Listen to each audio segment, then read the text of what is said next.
హరే కృష్ణ, అందరికీ వెల్కమ్. ఈరోజు మనం శ్రీమద్ భాగవతం 10వ స్కందం 51వ అధ్యాయం 58వ శ్లోకం నుంచి స్టార్ట్ చేద్దాం. ముచ్చుకుందుని ఉద్ధారము అనేటువంటి ఈ అధ్యాయంలో చిట్ట చివరి భాగంలో ఉన్నాము. ఆ తర్వాత 52వ అధ్యాయము శ్రీకృష్ణుడికి రుక్మిణీదేవి సందేశమును పంపుట. ఓకే, యాక్చువల్గా ఈ అధ్యాయంలో చిట్ట చివరి అంటే యాక్చువల్గా ముచ్చుకుందుడు కాలయవన్ని భస్మం చేయడం అనేటువంటిది అయిపోయింది. ఆ తర్వాత ఆయన కృష్ణుని చూశారు, కృష్ణుడి యొక్క దివ్యమైనటువంటి రూపాన్ని చూశారు. దివ్యమైనటువంటి రూపాన్ని చూసినటువంటి ఆయనకి అజ్ఞానం మొత్తం తొలగిపోయింది, అంధకారం మొత్తం తొలగిపోయింది. పూర్తి జ్ఞానంతో శ్రీకృష్ణ భగవానుని దేవాది దేవుడుగా అంగీకరించి ఆయనని వరం కోరుకుంటారు. ఎందుకంటే కృష్ణుడే ఆయన్ని వరం కోరుకోమని చెప్పారు. ఎందుకు అనంటే, నువ్వు నన్ను ప్రసన్నుని చేశావు కాబట్టి నువ్వు ఏం వరం కోరుకున్నా కానీ నేను తీరుస్తాను అని చెప్పేసి అడుగుతున్నాను. అయితే ఇప్పుడు ముచ్చుకుందుని మాట్లాడారు. సో ముచ్చుకుందుని మాట్లాడుతూ తనకున్నటువంటి భౌతికమైనటువంటి పరిస్థితి గురించి ఆయన బాధను వ్యక్తం చేసేశారు. ఓకే, ఏ విధంగా ఆయన ఈ బద్ధ జీవనంలో ఉండిపోయారు, ఇన్ని సంవత్సరాల నుంచి, ఇన్ని జన్మల నుంచి అలానే ఉండిపోయారు. అలాంటి తను మళ్ళీ తిరిగి భౌతిక జీవితం ఉండకుండా శాశ్వతంగా ముక్తిని పొందే విధంగా, శాశ్వతమైనటువంటి శరీరాన్ని పొందే విధంగా, ఇంకా కష్టాలు అనేటువంటి లేకుండా, ప్రస్తుతం ఆయనకున్నటువంటి రాజ పదవి, తర్వాత ఆయనకున్నటువంటి అహంకారము, ఆయనకున్నటువంటి ఉపాధులు ఏవైతే ఉన్నాయో వీటన్నిటిని చూసుకుని తను ఏదైతే సుఖాన్ని అనుభవిస్తున్నాను అని అనుకుంటున్నాడో ఆ సుఖం శాశ్వతమైనటువంటి సుఖం కాదు అనేటువంటి విషయాన్ని ఆయన తెలుసుకొని భగవంతుని ముక్తిని ప్రసాదించమని కోరుకున్నారు. ముక్తిని ప్రసాదించమని కోరుకున్నారు, భగవంతుడి యొక్క ధామానికి తీసుకెళ్ళమని కోరుకున్నారు. కాబట్టి మామూలుగా అయితే భగవంతుడిని డైరెక్ట్ గా అలాంటి ఒక వరం కోరుకునేటువంటి అదృష్టం, అవకాశం ఎవరికి రాదు కదండి. ఎవరు మనలాంటి వాళ్ళకి భగవంతుడు చతుర్భుజ నారాయణ రూపంలో దర్శనం ఇచ్చి నీకేం కావాలో కోరుకో అని అంటారా? అన్నారు. భగవంతుడికి అంత గొప్ప సేవ చేయాలి, నిర్హేతుకమైనటువంటి భక్తి చేయాలి. అలాంటి భక్తి చేస్తే అప్పుడు మనం భగవంతుడికి సేవ చేసినటువంటి వాళ్ళం అవుతాము. అప్పుడు భగవంతుడు ముఖాముఖి దర్శనం ఇస్తారు. ప్రసన్నులైనప్పుడు భగవంతుని ప్రసన్నత చేకూర్చే అంత స్థాయిలో మనం కనుక భక్తి చేసినట్లయితే భగవంతుడు మనకి ముఖాముఖి దర్శనం ఇస్తారు. ఇంకా ప్రసన్నం చేస్తే మనల్ని మనతో సాహచర్యం ఏ విధంగా అయితే పాండవులతో కలిసి ఉన్నారో అలా మనతో కూడా కలిసి ఉండేటువంటి, మనం కూడా భగవంతుడితో కలిసి ఉండేటువంటి అంత అవకాశాన్ని కూడా భగవంతుడు మనకి ఇస్తారు. ఇంకా చేస్తే గోపికల లాంటి స్థితి, ఇంకా చేస్తే భగవంతుడి యొక్క ధామంలో నిత్య పార్షదుల లాంటి స్థితి, ఇవన్నీ కూడా భగవంతుడు మనకి ఇస్తారు. మన భక్తి స్థాయిని బట్టి మనతోటి భగవంతుడు ప్రతిస్పందించేది అలా ఉంటుంది. ఓకే, సో ముచ్చుకుందుడు ఏమి సామాన్యమైనటువంటి వ్యక్తి ఏం కాదు, లేకపోతే ఆయనకి ఎందుకు భగవంతుడు ముఖాముఖి దర్శనం ఇస్తారు కదా. కానీ అంత గొప్ప భక్తుడైనటువంటి ముచ్చుకుందుడు తన గురించి తాను కృష్ణుడికి ఏం చెప్తున్నాడు? నేను చాలా గొప్ప భక్తుడిని, చాలా గొప్ప భక్తి చేశాను కాబట్టి నువ్వు నాకు ఇప్పుడు ప్రత్యక్షంగా ముఖాముఖి కనిపించావు అని అన్నాడా? బద్ధ జీవుణ్ణి అయినా నేను పతనం చెంది ఉన్నాను, నేను భౌతికమైనటువంటి ఆకర్షణలకి ఎక్కువగా ఇదైపోయాను, భార్య పిల్లలు మోహంలో పడిపోయి ఉన్నాను, రాజ్యం మోహంలో పడిపోయి ఉన్నాను, ఇప్పటి వరకు సుఖాలన్నీ అనుభవిస్తూ ఉన్నాను, ఇలాంటి నా బద్ధ జీవన స్థితిలో నేనున్నాను. అదృష్టం కొద్దీ నీ కరుణతోటి నువ్వు నాకు ఇచ్చావు ఈ దర్శనం అని అంటున్నారు. నాకేదో అర్హత ఉంది కాబట్టి నువ్వు నాకు దర్శనం ఇచ్చావు అని అంటలేదు. నువ్వు కృప చూపించావు కాబట్టి ఏదో అదృష్టంతో, ఏ జన్మలోనో చేసుకున్నటువంటి పుణ్యంతో నువ్వు నాకు ఈరోజు దర్శనం ఇచ్చావు అని అంటున్నారు. అది ఒక భక్తుడి ఆలోచన విధానం. ఎప్పుడైతే మనం ఇలా ఆలోచించలేదో మనం ఇంకా భౌతికంగా పతనం చెందున్నాము అనే అర్థం. మనల్ని మనం గొప్ప డివోటీస్ అని చెప్పుకున్నాము అని అంటేనే మనం డివోటీస్ కాదు అని అర్థం. మనం భక్తిలో పురోగమించాం, మేమందరం భక్తుడిని అని చెప్పుకోవడమే ఏదైతే ఉందో అదే మనం డిస్క్వాలిఫికేషన్, అదే మనలో ఉన్నటువంటి అనర్హత. ఓకే, భక్తుడు ఎవడో నేను గొప్ప భక్తుడిని అని చెప్పుకోడు. ఎంత గొప్ప భక్తుడైనా సరే ఏదో కొంచెం సేవ చేసినటువంటి ఇంకొక భక్తుడిని చూసి కూడా ఆహా ఎంత గొప్పగా సేవ చేశాడు, ఈయన చేసేటువంటి సేవలు చూసి కూడా నేను నేర్చుకోవాలి అని అనుకుంటాడు. ఎంత గొప్ప భక్తుడైనా సరే. అంటే కొద్దిగా అంటే ఇప్పుడు మనం ఆరంభ దశలో ఉన్నటువంటి భక్తులమైనా సరే మనం చేసేది ఏదో కొద్ది సేవే అయినా సరే ఆ కొద్ది సేవను చూసి కూడా శుద్ధ భక్తుడు ఆహా ఎంత గొప్ప అదృష్టవంతుడు ఈయన, ఈ కొద్ది సేవ చేసేటువంటి అవకాశం ఈయనకు దొరికింది, ఇలాంటి అదృష్టం నాకు కూడా దొరకాలి, ఈయన చేసేటువంటి సేవను చూసి నేను నేర్చుకోవాలి అని అనుకుంటాడు. అది గొప్ప భక్తుడిలో ఉన్నటువంటి లక్షణం. ఓకే. సో జస్ట్ ఇందాకనే మాకు ఒక మీటింగ్ జరిగింది. ఆ మీటింగ్లో నేనే చెప్పేశాను డైరెక్ట్గా. మా temple president, okay, temple president నేను క్లాస్ చెప్తే కూడా నా క్లాస్లో కూడా కూర్చొని వింటారు ఆయన. ఓకే. ఆయన ఎంత హంబుల్ కాకపోతే వాళ్ళు అలాంటి అంటే వాళ్ళు ఎక్కడ నేను ఎక్కడ, వాళ్ళు ఎప్పుడో గురు మహారాజ్కి చాలా క్లోజ్. తర్వాత వాళ్ళు ఎప్పటి నుంచో భక్తిలో ఉన్నారు, చాలా సీనియర్ డివోటీస్. మనకి కృష్ణ చైతన్యంలో ఏబిసిడీలు కూడా తెలియనప్పుడే వాళ్ళు క్లాసులు ఇచ్చారు. అలాంటి వాళ్ళు కూడా మేము క్లాస్ చెప్తుంటే వచ్చి మా క్లాస్లో కూర్చుంటున్నారు అంటే వాళ్ళు ఎంత గొప్ప. ఆయన ఆయన ఏం చెప్పారు రిప్లై, నే కృష్ణ చైతన్యం అంటేనే అది, నేను సీనియర్ని అని అనుకోవడం కృష్ణ చైతన్యం కాదు. చెట్టును చూస్తే చెట్టులో ఉన్నటువంటి వైవిధ్యం, ఆకుల్లో ఉన్నటువంటి వైవిధ్యాలను కూడా చూసి కృష్ణుడు ఎంత గొప్పవాడు అని ప్రతిదాన్ని కృష్ణుడితో కనెక్ట్ చేయాలి. ప్రతిదీ కూడా మనకి ప్రీచింగ్ చేస్తుంది, ప్రతి వస్తువు మనకి ప్రచారం చేస్తుంది కృష్ణుడి యొక్క గొప్పతనాన్ని. మన ప్రకృతిలో చూసేటువంటి ప్రతిదీ కూడా మనకి మనకి కృష్ణ భక్తి గురించి ప్రచారం చేస్తుంది అని ఆయన రిప్లై ఇచ్చారు. ఓకే. సో అది అలాంటి గొప్ప గొప్ప భక్తులు ఉండేటువంటి స్థాయి. అంతేగాని నిన్న కాక మొన్న వచ్చాడు ఈయన, నేను రికమెండ్ చేస్తే ఈయనకి దీక్ష వచ్చింది, నేను రికమెండ్ చేస్తే నేను ఒప్పుకుంటే ఈయన వ్యాసాసనం మీద కూర్చొని క్లాస్ చెప్తారు, అలాంటిది ఈయన క్లాస్ నేను వినేది ఏంటి అనేటువంటి భావంలో వాళ్ళు లేరు, అలాంటి భావంలో వాళ్ళు ఉండరు. అది శుద్ధ భక్తుల యొక్క గొప్పతనం. ఓకే. అలానే ఇప్పుడు ముచుకుందుడు కూడా ఏదో చెప్పేశాడు ఇప్పుడు దాకా 5-6 శ్లోకాలలో, నా పరిస్థితి ఇది, నేను పతనం చెందున్నాను, నేను శుద్ధ భక్తుడిని కాదు, నేను మోహంలో ఉన్నాను, నాతో మాయలో పడి ఉన్నాను, ఇలా అన్ని మాట్లాడుతున్నాడు కదా అని చెప్పేసి ముచుకుందుని గొప్పవాడు కాదు అని అనుకోకూడదు మనం. ముచుకుందుని తక్కువ స్థాయిలో అసలే చూడకూడదు. వాళ్ళ తక్కువ స్థాయిలో చూసినట్లయితే కృష్ణుడు ముచుకుందుడికి సేవ చేసేటువంటి అవకాశాన్ని ఇచ్చుండేవాళ్ళు కాదు కదా. ముచుకుందుడు కృష్ణుడికి సేవ చేసేటువంటి అవకాశం ముచుకుందుడికి దొరికింది అని అంటే కృష్ణుడు అవకాశాన్ని ఇచ్చారంటే ఆయనకి అర్హత ఉంది కాబట్టి ఇచ్చారు. ఓకే. అలానే భగవంతుడు మనందరికీ కూడా మన స్థాయిలో మనకు తగినటువంటి అవకాశాలను ఇస్తూనే ఉంటారు. మనం ఎవరు వాటిని తీసుకొని ఆ అవకాశాలను తీసుకుని మనం ముందుకు వెళ్తామో వాళ్ళని ఇంకా కొంచెం భక్తిలో పురోగమించేలా చేస్తారు. అలా భక్తిలో పురోగమించినందుకు కొద్దీ అవకాశాలు పెరుగుతూ ఉంటాయి, సేవలు చేసుకునేటువంటి అవకాశాలు పెరుగుతూ ఉంటాయి, సర్వీస్ చేసుకునేటువంటి అవకాశం పెరుగుతూ ఉంటుంది. ఓకే. కృష్ణుడు మనం ప్రార్థించుకోవాలి, నేను నీకు సేవ చేసేటువంటి అవకాశాన్ని నాకు కలిగించుకోవాలి, ప్రార్థించుకోవాలి. మనలో గనక మన అలాంటి ఒక కోరిక ఉంటే, మనలో గనక అలాంటి ఒక ఆశ ఉంటే తప్పకుండా కృష్ణుడు మన యొక్క కోరికను తీరుస్తారు. భౌతిక కోరికలు తీర్చాలి అని అంటే కృష్ణుడు ఆలోచిస్తారేమో కానీ ఆధ్యాత్మికమైనటువంటి కోరిక ఏదైనా ఉందంటే గనక క్షణం కూడా ఆగరు. ఓకే. క్షణం కూడా ఆగరు, నీకు వెంటనే అవకాశాన్ని కల్పించేస్తారు. ఎవరో ఒక భక్తుడి సాంగత్యానికి తీసుకొస్తారు, వాళ్ళతో కలిసి మీరు మాయాపూర్ వృందావనం వెళ్ళిపోతారు, వాళ్ళతో కలిసి మీరు భక్తులు అయిపోతారు. వాళ్ళ ద్వారా, వాళ్ళ సాంగత్యం ద్వారా. అదే చెప్పారు కదా ఈయన, శ్రద్ధ అనేటువంటిది ఏర్పడాలి అని అంటే ఎవరో భక్తుల కృప ఉండాలి మన మీద. భక్తుల కృప ఉన్నప్పుడు మనకి శ్రద్ధ అనేటువంటిది ఏర్పడుతుంది, ఆ తరువాత భక్తులు పురోగమించడం అనేటువంటిది సాధ్యమవుతుంది.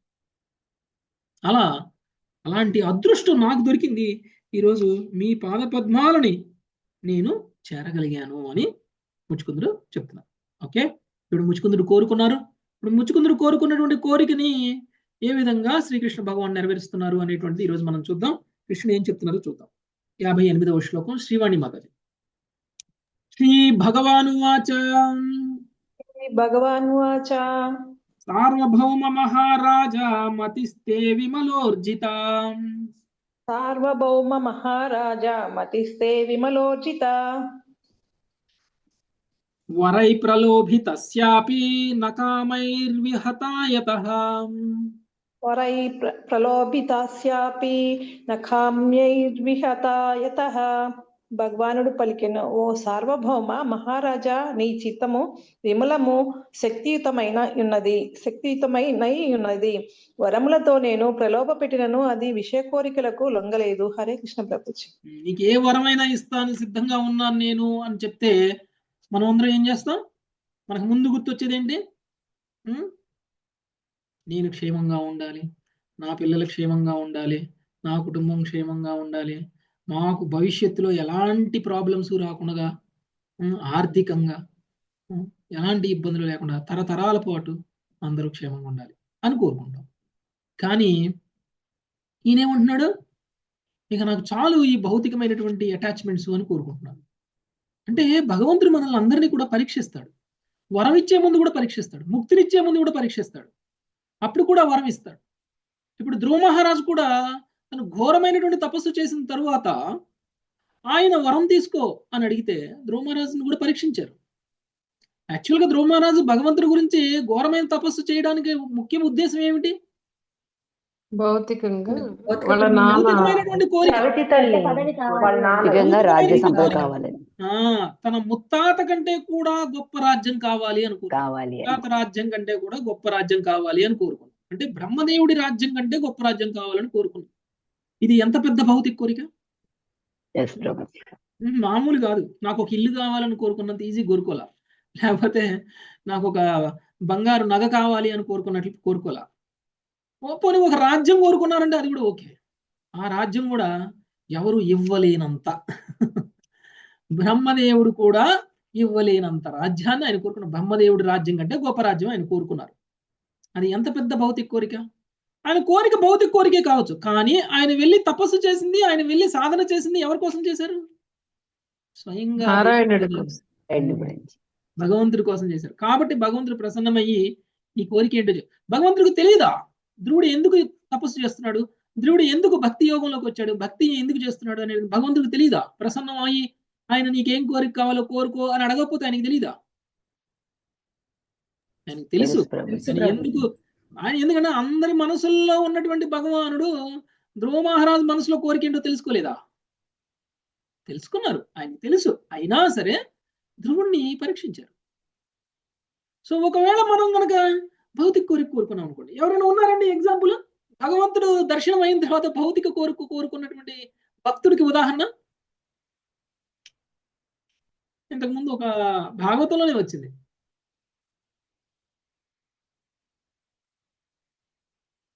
పేరు గుర్తు రావట్లేదు నాకు కూడా.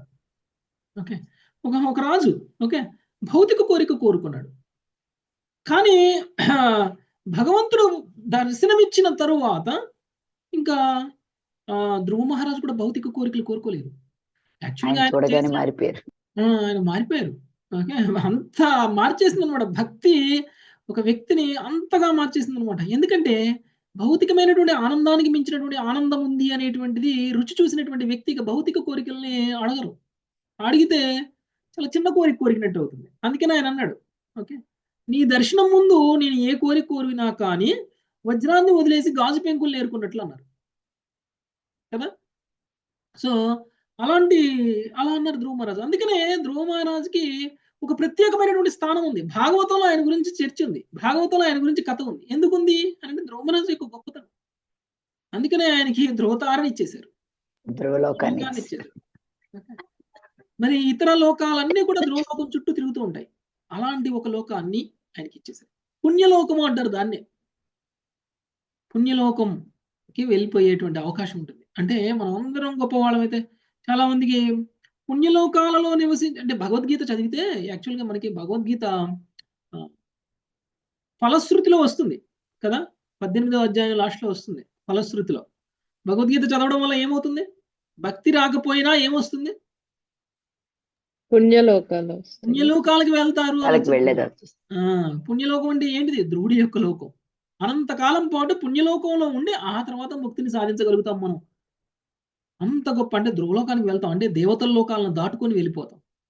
అశాశ్వతమైన లోకాన్ని కూడా దాటుకొని వెళ్ళిపోతాం. అది అంటే భగవద్గీత మీరు భాగవతం లాంటివి మీకు అర్థం కాకపోయినా సరే చదివితే మనకు అంత లాభం ఉంది. కేవలం చదివితేనే అంత లాభం ఉంది. అదే మనము ముక్తిని సాధించాలి అని అంటే ఆ చదివినటువంటి భగవద్గీతని భాగవతాన్ని మనము నిజ జీవితంలో గనక ఆచరించడం గనక మొదలు పెట్టేసాము అని అంటే అప్పుడు మనం డైరెక్ట్ గా భగవంతుడి యొక్క ధామానికే వెళ్ళగలుగుతాం. ఓకే, అది మన యొక్క ఇది. అంటే మనం భక్తి మార్గంలో ఉన్నప్పుడు మనం అందరం గుర్తుపెట్టుకోవాల్సింది ఏమిటి అని అంటే మాయ మనల్ని ప్రలోభ పెడుతుంది. ఓకే, మాయ మనల్ని ప్రలోభ పెడుతుంది. యాక్చువల్గా ఇప్పుడు మీరు యుద్ధం చేయడానికి వెళ్ళారనుకోండి, భారతదేశం తరపున యుద్ధం చేయడానికి వెళ్ళినటువంటి సైనికుడి మీద శత్రురాజ్యం పోరాడుతుందా, లేకపోతే భారతదేశంలో ఉన్నటువంటి మనలాంటి సామాన్యమైనటువంటి ప్రజల మీద సైనికులు యుద్ధం చేస్తారా? శత్రురాజు మీదే పోరాడతారు ప్రభు. శత్రురాజుల మీదనే పోరాడతారు. ఎందుకు? వాళ్ళు డైరెక్ట్ గా ఒక యూనిఫామ్ లో ఉన్నారు.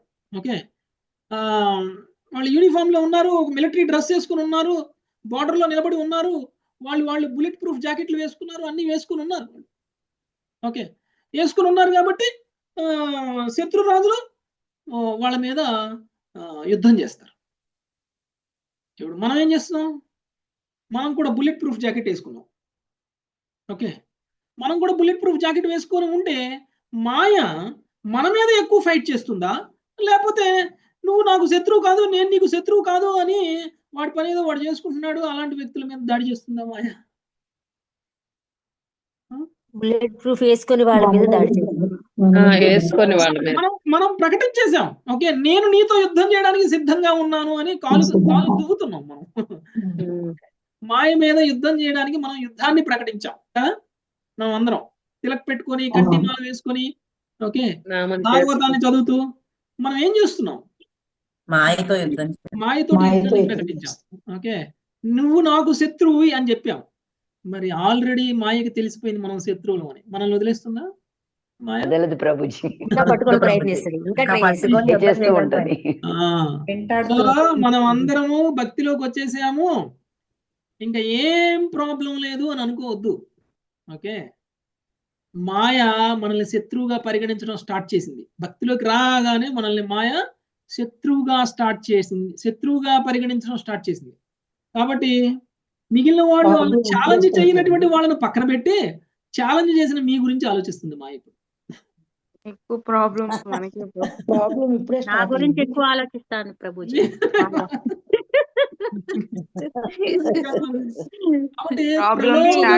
యుద్ధంలో ఎవరు ఆయనకంటే బలంతులు వాళ్ళ మీద ప్రయత్నం చేస్తా ఉంటారు.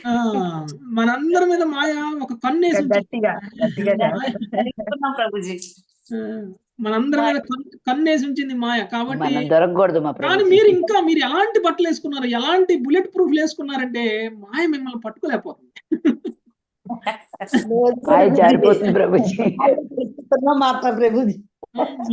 మాయకు కూడా దొరకట్లేదు మీరు. ఇప్పుడు మాయకు కూడా దొరకని మిమ్మల్ని మరి ఎవరు పరీక్షించాలి? మిమ్మల్ని కృష్ణ భగవాన్ పరీక్షిస్తాడు, కృష్ణుడే పరీక్ష పెడతాడు.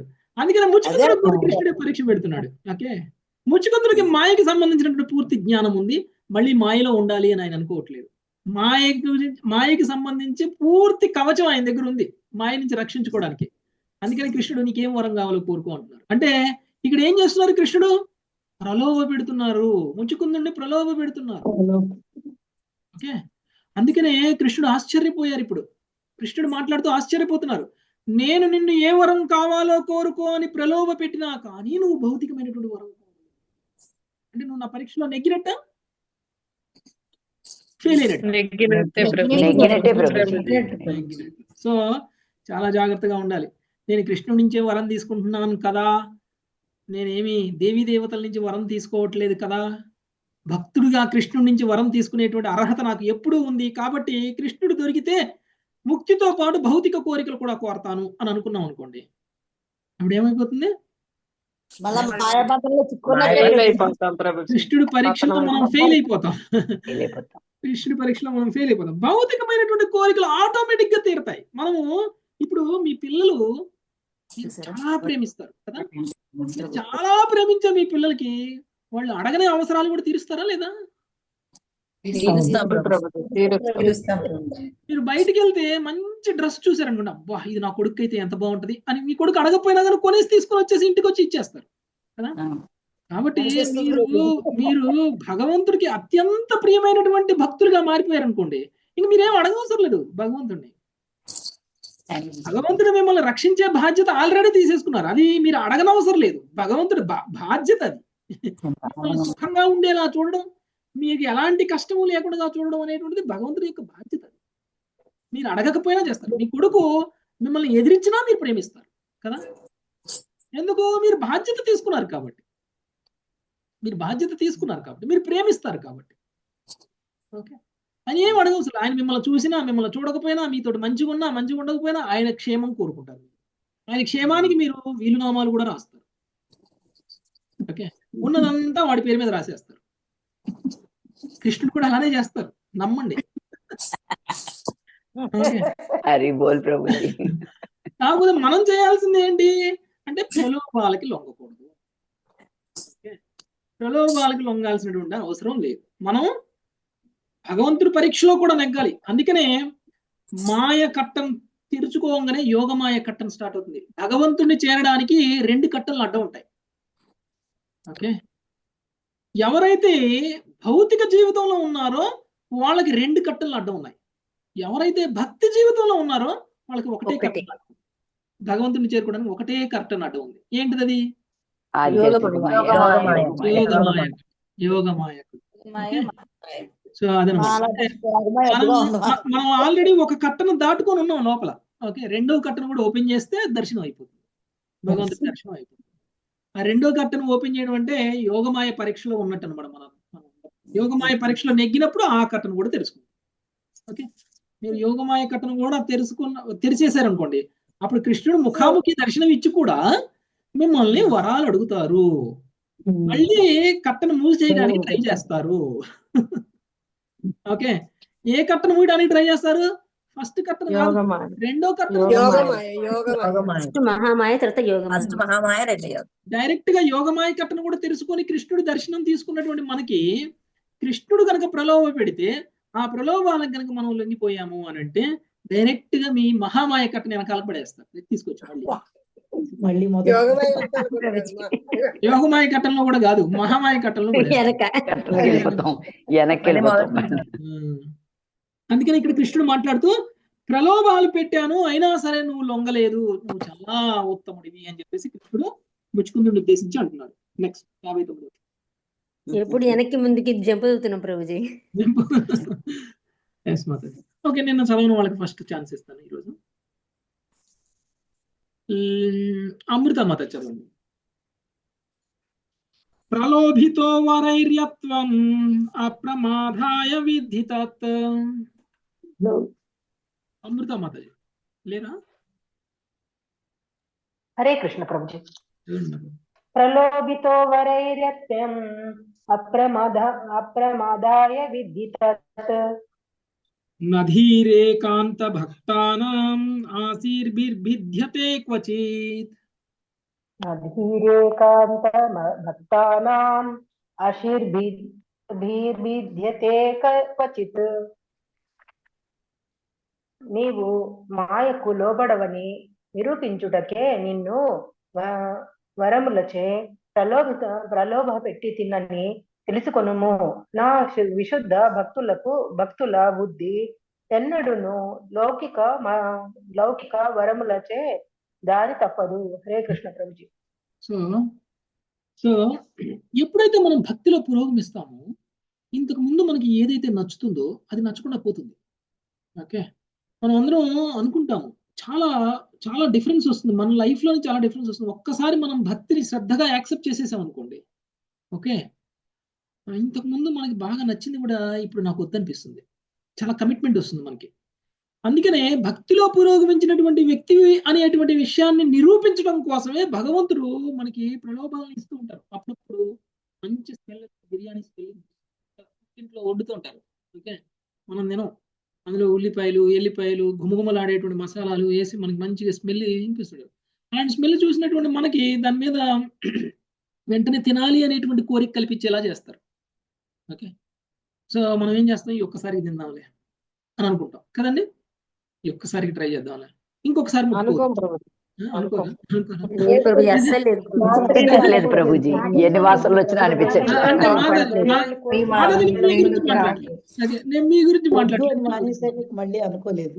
జనరల్ గా ఎగ్జాంపుల్ చెప్తున్నారు. లేదు, ఈ మాతాజీలందరూ నెక్స్ట్ స్టేజ్, నా గురించి చెప్తున్నా నేను. ఓకే,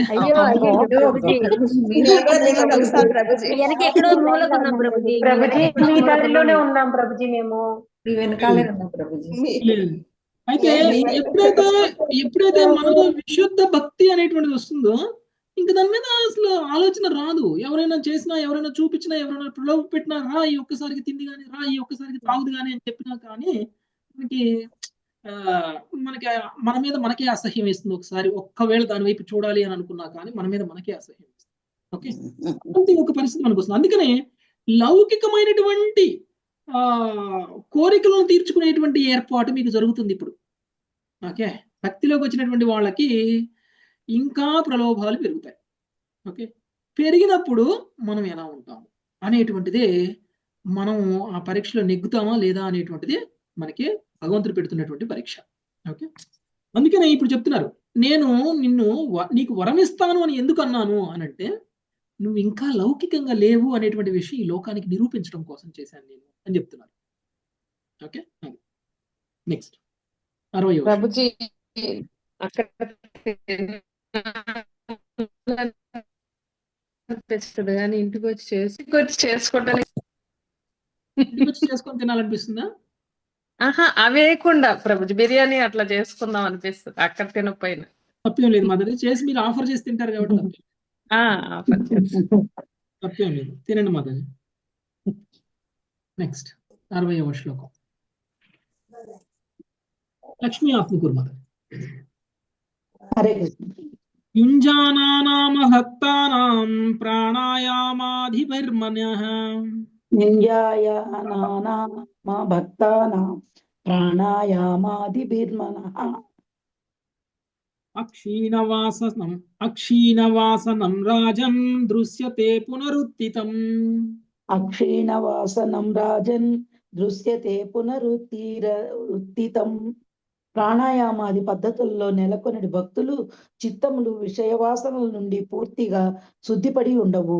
అందువలన ఓ రాజా, వారి మనసులలో లౌకిక కోరికలు తిరిగి ఉత్పన్నమగుట కనబడుచుండును. హరే కృష్ణ. ఎవరి గురించి మాట్లాడుతున్నారు? లౌకిక అభక్తులు భక్తుల గురించి భక్తుల గురించే మాట్లాడుతున్నారు.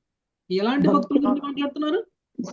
అష్టాంగ యోగం మాట్లాడుతున్నారు. అష్టాంగ యోగి గురించి మాట్లాడుతున్నారు.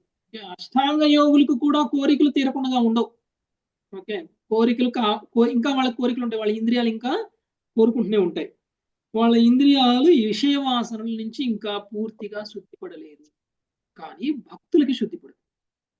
ఓకే, అష్టాంగ యోగంలో పురోగమించినటువంటి పెద్ద పెద్ద యోగులు, గొప్ప గొప్ప యోగులు కూడా ఎంతో కాలం తపస్సు చేసి ఉన్నప్పటికీ, అష్టాంగ యోగ ప్రక్రియని పాటిస్తున్నప్పటికీ వాళ్ళు కూడా ఇంద్రియాలు శుద్ధి పడకపోవడం వల్ల వాళ్ళు తిరిగి లౌకికమైనటువంటి కోరికల్ని తిరిగి తీర్చుకునేటువంటి ప్రయత్నం చేస్తున్నారు.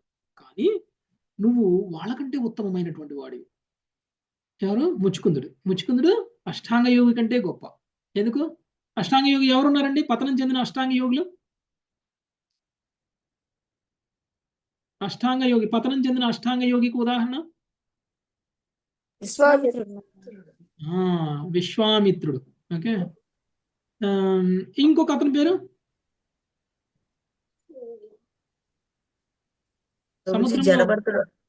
కృష్ణుడు కూడా అట్లనే ఉన్నారు కదా ప్రభు, ఆయన కూడా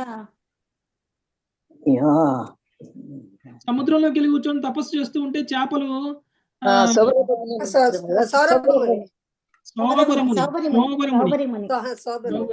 ఓకే, వాళ్ళందరూ గొప్ప యోగులు కదా, వాళ్ళందరూ గొప్ప యోగులు. కానీ వాళ్ళు పతనం చెందారు, మళ్ళీ తిరిగి ఇంద్రియ భోగంలోకి వచ్చేసారు. నెక్స్ట్, అందుకని ముచ్చుకుందుడు వాళ్ళకంటే కూడా గొప్పవాడు అని కృష్ణుడు పొగుడుతున్నాడు. ఓకే, భగవంతుడితో పొగిడించుకోవడం అంటే భక్తుడికి అంతకంటే గొప్ప ఏమైనా ఉంటుందా? భగవంతుడే స్వయంగా నీ అంత గొప్ప భక్తుడు లేరు అని అంటే అంతకంటే భక్తిలో అంతకంటే ఆనందం ఇంకేం ఉండదు కదా. భక్తిలో సక్సెస్ అంటే అదే కదా. ఇంకెవరిని పొగిడారు భగవంతుడు? మురళీ ప్రభుజీ పొగుడుతారు. ప్రహ్లాదుని పొగిడారు. ఓకే, ప్రహ్లాదుని కూడా పొగిడారు. భక్తుడు అంటే ఉదాహరణ నువ్వే అన్నారు ప్రహ్లాదుడు. ఓకే, పంకర్ మాతాజీ మీకు శ్లోకం ఇస్తాను, నన్ను పొగడడం అవసరం లేదు మీరు. అయ్యయ్యా పొగడపోతే అవకాశం ఇస్తారు ప్రభుజీ. రాత్రి నెట్ సరిగ్గా రాక మధ్యలో అయిపోయాను. మీరు పొగడకపోయినా మీకు శ్లోకం మీరు ఇస్తాను. స్పెషల్ మాతాజీ. మీరు స్పెషల్ మాకు. లేదండి, అందరం ఒకటే ప్రభుజీకి. చదవండి మాతాజీ, మంగతారి మాతాజీ మీరే చదవండి. చెప్పండి. విచిరస్వ మహీం కామం మయ్యావేశిత మానసః విచరస్వ మహీకామం మయ్యా వేసిత మానసః అస్త్వేవం నిత్యధాతుభ్యం భక్తిర్మయ్యన పాయిని. అస్తేవం నిత్యదాతుభ్యం భక్తిర్మయనపాయిని. హరే కృష్ణ. ప్రభుపాదుల వారి భావము. మనస్సును నా యందు సంలగ్నము చేసి ధరణిపై స్వేచ్ఛగా సంచరింపుము. ఎల్లప్పుడూ నా ఎడ అచంచలమగు భక్తి నీకు కలుగుగాక. Hare Krishna. So thank you ప్రభు. సమాధి స్థితికి వెళ్ళడము అనేటువంటిది అష్టాంగ యోగికి చిట్ట చివరి ప్రక్రియ కదండి. చిట్ట చివరి అంటే అష్టాంగ యోగం అంటే 8 అంగాలలో 8వ అంగం ఏంటి? ఎనిమిదవ అంగం సమాధి స్థితి. సమాధి స్థితిలో ఉన్నటువంటి వ్యక్తి ఏం చేస్తారు? బ్రతికే ఉంటాడు వాడికి కానీ బయట జరుగుతున్నటువంటి విషయాలు ఏమీ అర్థం కావు. ఓకే, తన ఇంద్రియాలతోటి ప్రకృతి నుంచి తను పొందాల్సినటువంటి దాన్నింటినీ ఆఫ్ చేసినట్టు. ఓకే, కళ్ళు తెరిచి ఉన్నా కానీ ఏమీ కనపడవు, చెవులు తెరుచుకొని ఉన్నా కానీ ఏమీ వినపడవు. ఓకే, అంటే మన ఇంద్రియాలు మనల్ని డిస్టర్బ్ చేయవు. పూర్తిగా మనం ఒకే విషయం మీద లగ్నం చేసి ఉంచుతాం మనసు మొత్తాన్ని. ఓకే, మన బ్రెయిన్ మన ఇంద్రియాలన్నీ కూడా ఒకే విషయం మీద లగ్నమై ఉన్నాయి. అది సమాధి స్థితి అంటే. కానీ కృష్ణుడు అలా ఉండమని చెప్పట్లా. మీరు విశ్వం మొత్తం తిరగండి, ప్రాబ్లం లేదు, కానీ నిరంతరం నా చింతనలో ఉండండి అని చెప్తున్నారు. నిరంతరం నా చింతనలో ఉండి అది చెప్పారు. మనస్సు నా యందు సంలగ్నం చేసి ధరణిపై స్వేచ్ఛగా సంచరింపం. అలా ఉంటే సమాధి స్థితిలో ఉన్నట్లే కదా. అంతేగా ప్రభు. ఆయన భగవంతుడి మీద ధ్యాస పెట్టినప్పుడు ఆయన పని ఆయన చేసుకుంటూనే భగవంతుడి యొక్క స్మరణలో ఉన్నారు అని అంటే సమాధి స్థితిలో ఉన్నట్లే. బయటకి చూసే వాళ్ళకి అర్థం కాదు మనం సమాధిలో ఉన్నాము అని. కానీ మన చైతన్యం, మన చేతనం అనేటువంటిది భగవంతుడి చింతనలోనే ఉండాలి ఎప్పుడు. ఎప్పుడైతే అది జరుగుతుందో మనం చూసే వాళ్ళకి మనం ఒక అభక్తుల్లా కనిపించినప్పటికీ భగవంతుడికి అత్యంత ప్రియమైన, అత్యంత సన్నిహితంగా ఉన్నటువంటి భక్తులుగా మారతాం మనం. ఓకే, ఎప్పుడు నా ఎడ అట్టి అచంచలమగు భక్తి నీకు కలుగుగాక. అది అద్భుతమైనటువంటి వరం భగవంతుడు ముచ్చుకుందుకు ఇస్తున్నాడు. నువ్వు విశ్వం మొత్తం తిరిగినా గానీ నా చింతనలోనే ఉండే అంత నీకు భక్తి నేను నీకు ఇస్తున్నాను అని చెప్తున్నాను. నెక్స్ట్ 62. హరే కృష్ణ. రోజా మాతాజీ. క్షాత్రధర్మ స్థితో జంతు యవధీర్మృగయాదిభిః. క్షాత్రధర్మ స్థితో జంతుర్యవధీర్మృగయాదిభిః. సమాహితస్తపసా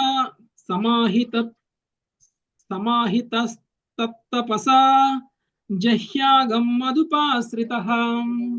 సమాహితస్తపసా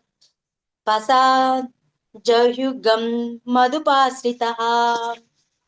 నీవు క్షత్రియ ధర్మమును అనుసరించితివి గనుక వేటయందు ఇతర కర్మలయందు జీవులను వధించియుంటివి కనుక నాకు శరణాగతుడివై శ్రద్ధతో తపమాచరించుచు ఆ పాపమును పోగొట్టుకొనుము. హరే కృష్ణ ప్రభు.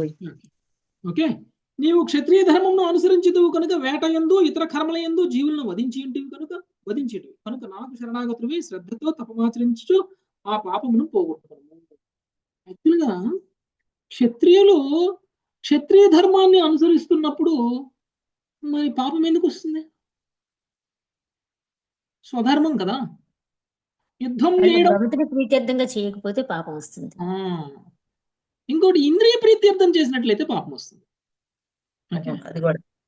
ఇంద్రియ ప్రీత్యర్థం కనుక ఏదైనా చేసినట్లయితే అంటే ఇప్పుడు నేను నా వృత్తి ఏంటి, నేను నా వర్ణం ఏమిటి, నా వర్ణానికి తగినటువంటి వృత్తిని నేను ఎందుకు చేస్తున్నాను అనేటువంటి జ్ఞానం లేకుండా నాకు ఇందులో టాలెంట్ ఉంది కాబట్టి ఇలా చేస్తే నేను సుఖంగా ఉండొచ్చు కాబట్టి ఇలా చేస్తే నాకు డబ్బు ఎక్కువ వస్తుంది కాబట్టి నేను ఇలా చేస్తాను అని కనుక మనము ఏదో ఒక వృత్తిని ఏదో ఒక వర్ణాన్ని యాక్సెప్ట్ చేసేసామనుకోండి, దానివల్ల ఏమవుతుంది అని అంటే అలా చేయడం వల్ల మనకి కర్మబంధనాలు వస్తాయి. ఇప్పుడు నేను ఒక బ్రాహ్మణుని లేకపోతే నేను ఒక క్షత్రియుణ్ణి. క్షత్రియుడిగా నా ధర్మం ఏమిటి? భగవంతుడు నాకు ఈ వర్ణంలో ఉన్నటువంటి వ్యక్తికి నాకు భగవంతుడు ఇచ్చినటువంటి బాధ్యత ఏమిటి? యుద్ధం చేయడం. యుద్ధం చేస్తే భగవంతుడు ప్రసన్నం అవుతాడు కదా. ఎందుకు? క్షత్రియ ధర్మాన్ని పాటిస్తున్నందుకు. భగవద్గీతలో కూడా శ్రీకృష్ణుడు అర్జునుడికి అదే చెప్పారు.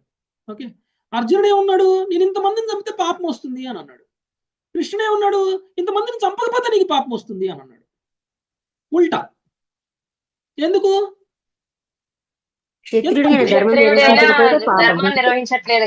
స్వధర్మాన్ని నువ్వు వదిలిపెడుతున్నావు కాబట్టి పాపం వస్తుంది అని. కాకపోతే స్వధర్మాన్ని చేసేటప్పుడు నా చింతనలు చెయ్యి. ఓకే, నాకు అర్పిస్తూ చెయ్యి, యజ్ఞంలా చెయ్యి అని అన్నారు కదా. యజ్ఞంలా చెయ్యమన్నారు. అందుకనే స్వధర్మం చేసేటప్పుడు తప్పులు చేసినా పాపం రాదేమో, కానీ పరధర్మం చేసేటప్పుడు పూర్తి పర్ఫెక్ట్ గా తప్పు లేకుండా చేసినా కానీ పాపం వస్తుంది. ఓకే, అంటే ఇప్పుడు మీ పని నేను చేసేటప్పుడు 100% కరెక్ట్ చేసినా కానీ నాకు పాపం వస్తుంది. మీ పని మీరే చేయాలి. నా పని నేను తప్పులతో చేసినా కానీ నాకు పాపం రాదు. అందుకనే స్వధర్మం అనేటువంటిది చేయడం అనేటువంటిది చాలా చాలా ఇంపార్టెంట్. మరి మనందరికీ స్వధర్మం ఏంటి? మనమందరం ఏ వర్ణంలో ఉన్నాము అనేటువంటి విషయం మనకి ఎలా అర్థం అవుతుంది? గుణకర్మలను బట్టి. గుణకర్మలు, మీ గుణకర్మను బట్టి మీ వర్ణం ఏంటో మీకు ఎవరు చెప్తారు? మీరందరూ మీరు డిసైడ్ చేసుకోగలరా? అర్థమవుతుంది. మాకు కూడా తెలుస్తుంది ప్రభుజీ. అర్జునుడికి అర్థం కాలేదు, మీకేం అర్థం అవుతుంది? నాకేం అర్థం అవుతుంది?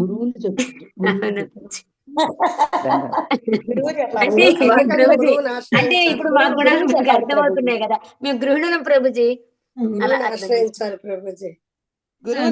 అర్జునుడికి నేను బ్రాహ్మణునా క్షత్రియునా అర్థం కాలేదు. ఓకే, అర్జునుడు ఏం చెప్పాడు? నేను యుద్ధం చేయను, బ్రాహ్మణులాగా వీధుల్లో అడుగు తింటాను అన్నాడు. ఓకే, నేను చేసేది తప్పు ఒప్పు నాకు తెలియదు, నా హితం ఏంటో నువ్వే చెప్పు అని తన గురువు అయినటువంటి కృష్ణుడిని అడిగారు. పదాలు ఆశ్రయించారు. గురువు కానీ క్షత్రియుడిగా పుట్టిన తర్వాత ఆ వర్ణాలు అనేవి కాదని చెప్పారు కదా మధ్యలో ఒకసారి. వర్ణం కాదు, కానీ గుణకర్మలను బట్టి మన వర్ణం ఇది అని కూడా మనకు తెలియదు. ఇప్పుడు గుణకర్మలను బట్టి అర్జునుడు వర్ణం ఏంటి అనేటువంటిది అర్జునుడికే అర్థం కాలేదు. అవును, ఇప్పుడు ఆయన గుణం ఏంటి? అహింస చేయాలి అన్నట్లుంది ఆయన గుణం. ఆయన భావం ఎలా ఉంది అంటే హింసకి ఇష్టపడట్లేదు, అహింసాయుతంగా ఉండాలి అని అనుకుంటున్నారు. కానీ పుట్టుక క్షత్రియ పుట్టుక. మరి నేను క్షత్రియున్నా, నేను బ్రాహ్మణున్నా అనే విషయం నాకు సందేహం కలిగినప్పుడు నేను ఎక్కడికి వెళ్ళాలి?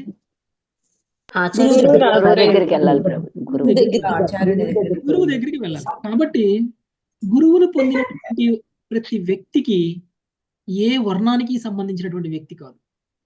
ఓకే, గురువును పొందినటువంటి మీరు వైష్ణవులు, గురువును పొందినటువంటి మీరు బ్రాహ్మణులు కాదు, క్షత్రియులు కాదు, వైశ్యులు కాదు, శూద్రులు కాదు.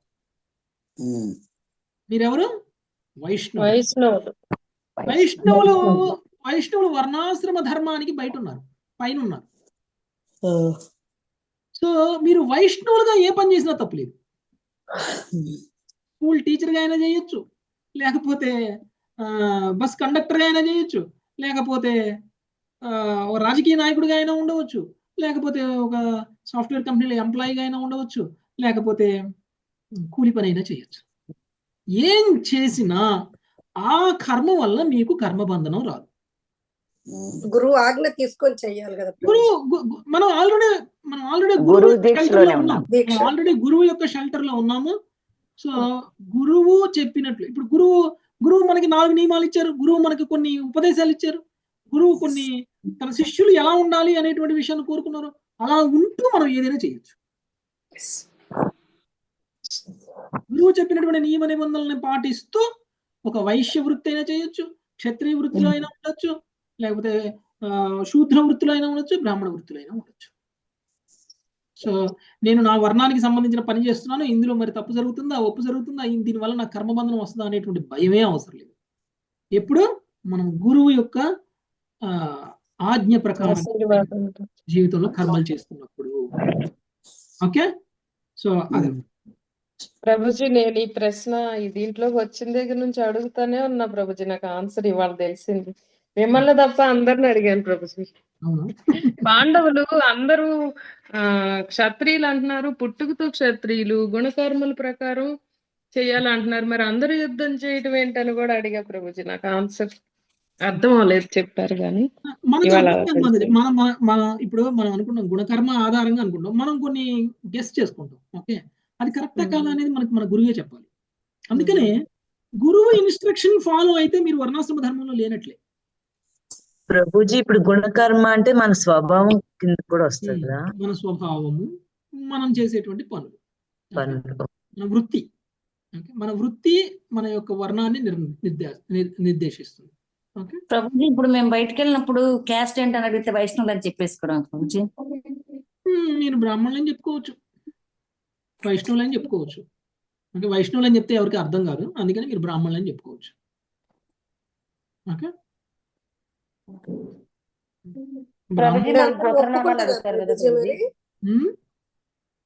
అందరూ ఇప్పుడు గోత్రనామాలు అడుగుతారు కదా ప్రభుజీ. ఒక నిమిషం సచివరి మాతాజీ, ఇప్పుడు మనం అలా చెప్తాం కదా ప్రభుజీ. చెప్పినప్పుడు అందరూ యాక్సెప్ట్ చేస్తారా ప్రభుజీ? వాళ్ళకి తెలిస్తే మిమ్మల్ని ఎందుకు అడుగుతారు మీదేం కులం అని? కాదు ప్రభుజీ అండి, మామూలుగా మన సమాజంలో ఉంటాం కదా ప్రభుజీ. మీరు కులం చెప్పుకోవాల్సిన అవసరం ఎప్పుడు వస్తుంది? తెలియని వాళ్ళ దగ్గర తెలియని వాళ్ళు అడిగితే చెప్తాం. తెలియని వాళ్ళకి మీరు బ్రాహ్మణులు అని చెప్తే వింటారు, ఇంకా ఒప్పుకునేది ఏముంది? మీ పక్కన ఉన్న తెలిసిన వాళ్ళు వింటే ఒప్పుకుంటారా అని అది ఇలా చెప్పారేంటి? అవును, చెప్పండి, నేను బ్రాహ్మణుగా మారిపోయానని చెప్పండి వాళ్ళకి. ఆ విషయం మీకు తెలియదని చెప్పండి. ఓకే, ఏంటి కొంతమంది అడిగే వాటికి సమాధానం చెప్పలేమండి, విత్తనవాదం కింద మాట్లాడతారు. ఎవరు ఒప్పుకోవాలి? మన మనసు చేసేది మన కోసం, మనం భక్తిలోకి వచ్చాం కాబట్టి మన ప్రకారం మనం చేసుకోవాలి. భక్తిలో మాతాజీ, భక్తిలో ఎవరు ఒప్పుకుంటారు ఎవరు ఒప్పుకోరు అనే ఆలోచనలే వదిలేసేయాలి. అదే అంటున్నాం ప్రభుజీ, ఒకళ్ళ కోసం కాదు కదా మనం చేసేది. మనం భక్తిలో ఉన్నది ఎవరి కోసం కదా, మన కోసం. కరెక్ట్, బంగారు మాతాజీ కరెక్ట్ క్యాచ్ చేస్తారు. ఎవరో ఏదో అనుకుంటారు అని అనుకుంటే ఇంకా మనం భక్తిలో ఇంకా ఒక అడుగు వేయలేదనే అర్థం. అంతేనే, నామమే పెట్టుకునే వాళ్ళం కాదు ప్రభుజీ, ఎవరో ఏదో అనుకుంటారు. అదే అక్కడ ఉన్న వాళ్ళు ఏం కామెంట్ చేస్తారో, మనం ఏమంటే, మనం ఏం చేస్తే, మనం జపం చేస్తే, మనం తిలక్ పెట్టుకుంటేనే ప్రభుజీ, తిలక్ పెట్టుకుంటేనే క్వశ్చన్ తిలక్ పెట్టుకుంటే అడగరు ప్రభుజీ. చాలా వరకు ఎవరు అడగరు అసలు. మీరు ఇస్కానాడు అని అంటున్నారు, ఇంకేం అనట్లేదు. ఇంకా మొన్న నేను ఒక ఫంక్షన్ కి వెళ్ళాను ప్రభుజీ, గృహప్రవేశానికి. ఓకే మాతాజీ, ఆఫీసుకి వెళ్ళే వాళ్ళకి కొంచెం మొన్న గృహప్రవేశానికి వెళ్ళాను ప్రభుజీ. ఇలా తిలక్ పెట్టుకుని వెళ్తే అంటే వరుసగా బాగా అవుతాడు అన్నమాట. ఎవరికి నామం పెట్టడానికి వచ్చేవి నువ్వు? నామం పెట్టి నిన్ను మోసం చేయడానికి వచ్చాను బావా అన్నాను. అదేంటి నామం పెట్టుకుని ఎప్పుడు పెట్టుకోను, నేను ఇస్కాన్ లో చేరాను అందుకని ఇస్కాన్ భక్తురాలు అయిపోయేవే నువ్వు అన్నాడు. భగవంతుడు ఏం చెప్తాడు, నువ్వు ఏ కర్మ చేసినా సరే ఆ కర్మ యొక్క ఫలాలన్నీ కూడా పోగొట్టుకోవాలి అని అంటే నువ్వు ఆ పాపాన్ని పోగొట్టుకునే ఒకే ఒక మార్గం నా శరణులోకి రా అని అడుగుతున్నారు, చెప్తున్నారు. అంతే, శ్రద్ధతో నా శరణులో తపమాచరించు అని చెప్తున్నారు. ఓకే, తపం అంటే, తపస్సు అంటే నిబంధనలతోటి ఒకేదాన్ని పాటించడం ప్రభుజీ. ఒక తపస్సు అంటే ఒకే టైంకి చేసే భగవత్ సంబంధమైన కర్మ. భక్తి అంటేనే ఒక తపస్సు లాంటిది. ఓకే, భక్తిలో మనం ఏం చేస్తాం? పొద్దున్నే లెగుస్తాం, స్నానం చేస్తాం, మంగళారతి చేస్తాం, ఓకే, జపం చేస్తాం, తపస్సే, ఇదంతా తపస్సే. అంటే ఇవన్నీ కూడా ఎంతమంది స్టార్టింగ్ లో ఇష్టంగా చేస్తారు? కష్టంగా అది చేస్తారు కొంచెం కష్టంగా తర్వాత ఉంటుంది. ఇష్టంగా చేయడం స్టార్ట్ కష్టంగానే చేస్తారు ఉండేది తర్వాత ఇష్టంగా మారిపోతుంది. కష్టమైతే కష్టమైన కూడా ఇష్టంగానే చేయాల్సి వస్తుంది. పొద్దున్నే 4:30కి లేవడం కష్టమా ఇష్టమా? కష్టం ఇప్పుడు ఇష్టమే ప్రభుజీ. స్టార్టింగ్ లో కష్టం ప్రభుజీ, ఇప్పుడు ఇష్టంగా మారిపోయింది. అది చెయ్యకపోతే అట్లాగా ఉంటుంది. పొద్దున్న లేవగానే స్నానం చేయకపోతే. అంటే భక్తి ప్రేమ అనేటువంటిది ఎప్పుడు వస్తుందంటే మనం కొన్ని శారీరక కష్టాలను స్వీకరిస్తేనే వస్తుంది. ఓకే, తపస్సు చేస్తేనే వస్తుంది తప్ప తపస్సు లేకుండా భక్తి లేదు. కానీ ఆ తపస్సు మరీ ఘోరంగా కూడా ఉండకూడదు. భక్తిలో ఘోరమైనటువంటి చేయాల్సినటువంటి అవసరం ఏం లేదు. మినిమం తపస్సు అనేటువంటిది ప్రతి వ్యక్తికి అవసరం. మినిమం తపస్సు లేకుండా భౌతికమైనటువంటి ఇంద్రియాలు శుద్ధి పడవు.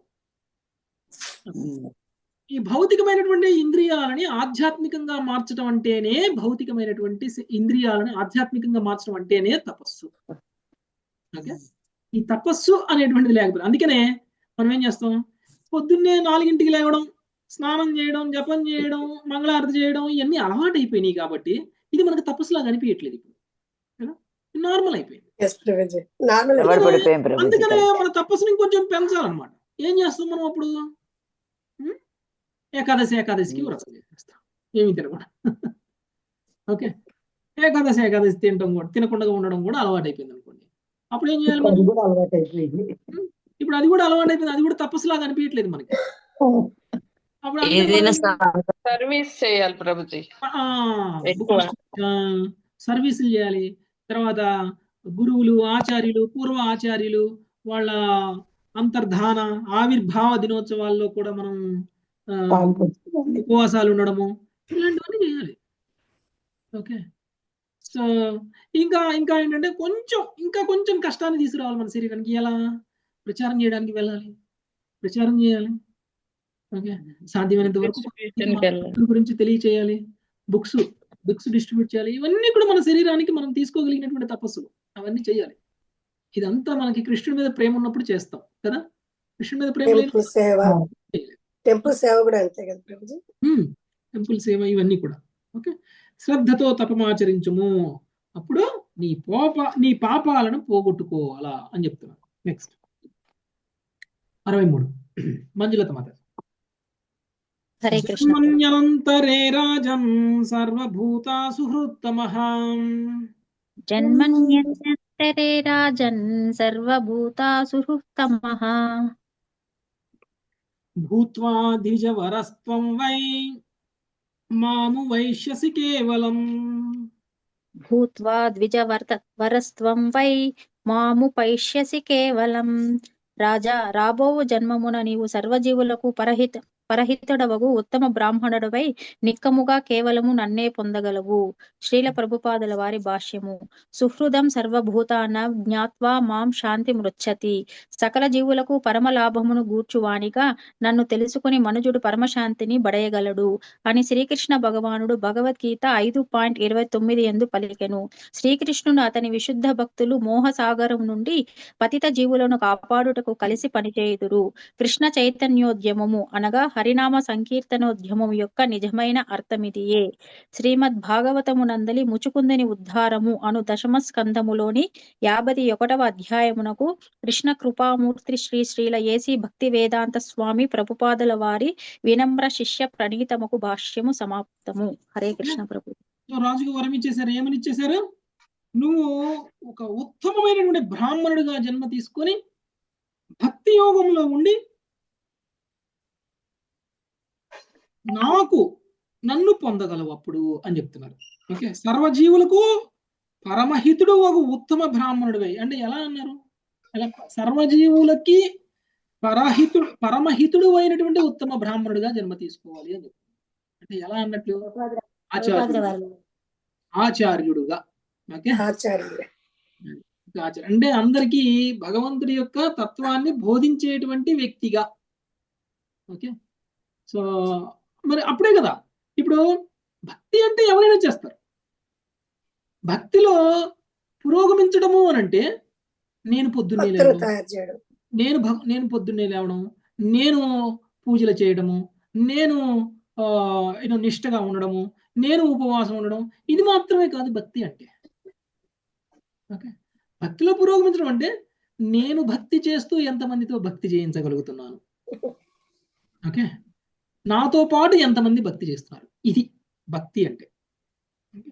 అందుకనే ఇక్కడ చెప్తున్నారు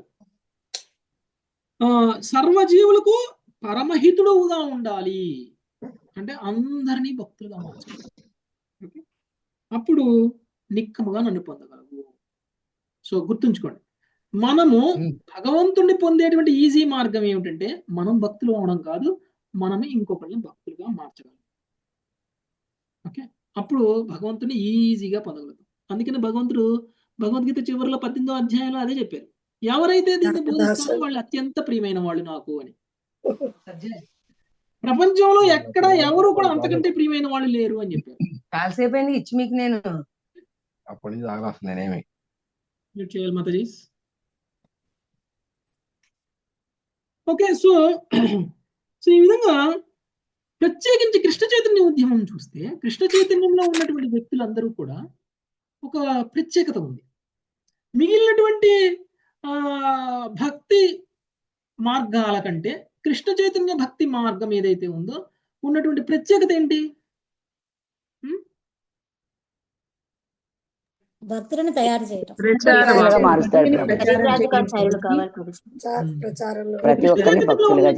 కృష్ణ చైతన్యంలో ఉన్నటువంటి వాళ్ళు ఎలా అంటే ఇప్పుడు మన తోటి భక్తులు కూడా పడిపోకుండా చూసుకుంటుంటారు. ఓకే, మనం పడిపోము, మనం ఇంకొకరిని పడనీయం. ఎవరన్నా పడుతున్నారు అని అనిపించింది అనుకోండి,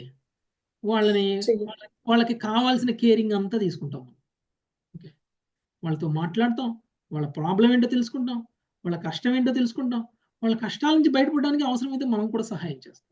ఇది కృష్ణ చైతన్యంలో ఉన్నటువంటి గొప్పతనం. మీరు ఒక్కరోజు పొద్దున్నే చాంటింగ్ చేయకపోతే మాతాజీ ఈరోజు ఎందుకు చాంటింగ్ చేయలేదు అని అడుగుతాం. మాతాజీ ఎందుకు చాంటింగ్ జాయిన్ అవ్వలేదు, ఎక్కడికి వెళ్ళారు ఈరోజు, కుదరలేదా, ఏమైంది, చాంటింగ్ చేశారా ఈరోజు అని మనం అడుగుతాం కదా. ఎప్పుడు ప్రభుజీ అడుగుతారో మనల్ని చాంటింగ్ చేయలేదా అని అంటారేమో అనేటువంటి ఉద్దేశంతో అయినా చాంటింగ్ చేస్తాం కదా. అదే ఇప్పుడు ప్రభుజీ అడగరలే అని అనుకున్నాం అనుకో, ఒక రోజు మనం చాంటింగ్ చేయం, ఒక రోజు మానేస్తాం. నేను 2 రోజులు చాంటింగ్లో జాయిన్ అవ్వలేదు, ప్రభుజీ తప్పకుండా నన్ను రేపు అడుగుతారు నేను జాయిన్ అయ్యాను కాబట్టి నేను చాలా జాగ్రత్తగా ఉంటాను అని అనుకుంటాం.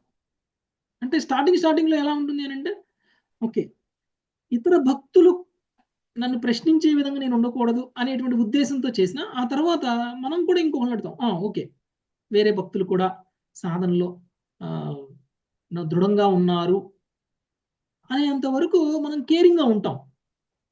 అప్పుడు ఏమవుతుంది అంటే మనం అందరం కూడా కృష్ణ చైతన్యం అదే కృష్ణుడు ఎలా ఉండాలని కోరుకుంటున్నారో ఒక వ్యక్తి అలా కృష్ణ చైతన్యంలో ఉండేలా ప్రభుపాదుల వారు మనందరికీ కూడా ఒక ఫ్రేమ్వర్క్ ఇచ్చారు, మనందరినీ కూడా ఒక డిజైన్ చేశారు. ఇలాంటి లైఫ్ స్టైల్ ఉండాలి అని మనకి డిజైన్ చేశారు. అందుకనే మనం రోజు చేస్తున్నటువంటి సాధనలు ఏవైతే ఉన్నాయో అవి చేస్తే 100% కృష్ణుడు కోరుకున్నట్లు ఉన్నట్లే, అందులో మనకి ఎలాంటి డౌట్ అవసరం లేదు. ఓకే, అందులో మనకి ఎలాంటి డౌట్ అవసరం లేదు. ఓకే, అందుకనే అలాంటి ఒక జీవితాన్ని కృష్ణుడు ఇప్పుడు ముచుకుందుడికి ఇస్తున్నారు. ఓకే, కాబట్టి ఈ జన్మ అయిపోయిన తర్వాత వచ్చే జన్మలో ఆయన ఒక శుద్ధ భక్తుడుగా, ఉత్తమమైనటువంటి బ్రాహ్మణుడుగా, పరహితం కోసం పనిచేసేటువంటి వ్యక్తిగా ఆయన మారబోతున్నారు. Okay, thank you very much. ఇక్కడికి ఈరోజు ముగిద్దాం. ముచుకుందుని ఉద్ధారము కంప్లీట్ అయిపోయింది.